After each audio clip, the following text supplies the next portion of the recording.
On the outskirts of town, there was an old house that had been abandoned for years. The locals called it Sulaiman's house, named after its last owner, who had mysteriously disappeared without a trace. The house always looked dark, even during the day, and strange noises were often heard from within.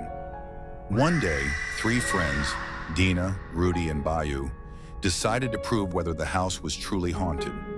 Armed with flashlights and a camera, they entered the house at night. As they stepped inside, they were greeted by the musty smell of dust covering everything. The wooden floor creaked with every step they took. In the living room, there was an old, faded family photo with faces that seemed to be watching them. Suddenly, the sound of footsteps echoed from the upper floor. Dina grabbed Rudy's arm tightly.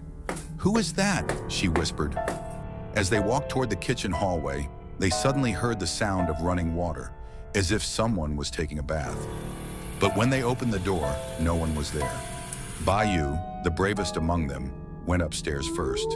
At the end of the corridor, they saw a slightly open bedroom door. Carefully, Bayou pushed it open.